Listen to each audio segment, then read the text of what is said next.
Les amis, petit concept assez spécial, on va revenir sur certains joueurs dont les gens situent le prime à une époque précise, alors que moi je le situe sur une toute autre année. Par exemple, le cas N'Golo Kanté, beaucoup pensent que le prime de l'international français se situe en 2016 lorsqu'il gagne le titre de champion de Première Ligue avec Leicester, alors que moi son prime je le situe en 2021 lorsqu'il remporte la Ligue des Champions avec Chelsea. Alors en 2016, beaucoup vont vous dire que c'est le prime du joueur parce qu'il gagne la Première Ligue en étant le meilleur milieu de terrain du championnat anglais. Personne ne l'a vu venir. Il fait partie d'une équipe qui a créé une énorme sensation. Mais je trouve que la maturité du joueur, elle est clairement arrivée en 2021. Déjà, il gagne la Ligue des Champions dans un prestigieux club. Une Ligue des Champions vaut beaucoup plus qu'une première ligue. Et surtout, c'est un joueur qui avait acquis de la continuité sur pas mal d'années. Il avait gagné la Coupe du Monde 2018 avec l'équipe de France. Il avait gagné le titre de champion de première ligue en 2017, alors qu'en 2016, il n'était pas encore arrivé à pleine maturité. C'était un jeune N'Golo Kanté qui venait de débarquer de Ligue 1, qui faisait une saison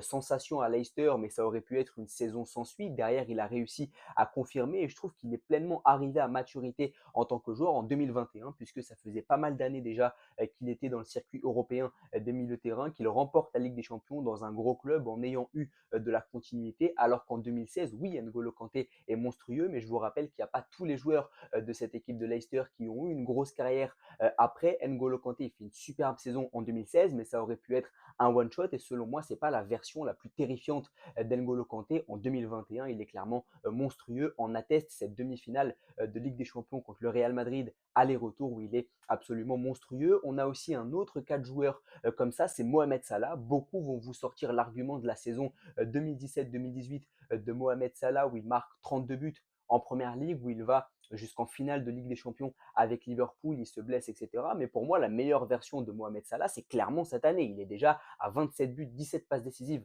dans le championnat anglais, alors que en 2017-2018, il avait inscrit 32 buts sur l'ensemble de la saison. Donc, il va vraisemblablement battre le record de buts inscrits en première ligue. Il a déjà pulvérisé son record de passes décisives. Donc, Mohamed Salah 2024-2025 est beaucoup plus fort que celui de 2017-2018, mais il y a une certaine idéalisation du passé, que ce soit pour Kanté, que ce soit pour Salah, mais aussi pour Antoine Griezmann. Beaucoup de nostalgiques vont vous dire que c'est la saison 2016 de Griezmann qui est la meilleure de toute sa carrière, mais pour moi, la meilleure version d'Antoine Griezmann, c'est clairement la version de Qatar 2022 où il est au milieu de terrain, où il est au four et au moulin, et je trouve qu'en tant que joueur, c'est là où il est arrivé à son paroxysme, c'est là qu'il a été le plus complet parce qu'il a réussi à se montrer très bon dans le milieu de terrain, dans un nouveau rôle, il a su se montrer très bon aussi dans l'apport offensif, alors qu'en 2016, Griezmann, je ne veux pas me montrer réducteur, mais ça n'est qu'un buteur, entre guillemets, alors qu'en 2022, dans toute sa panoplie de joueurs, il a clairement atteint son plein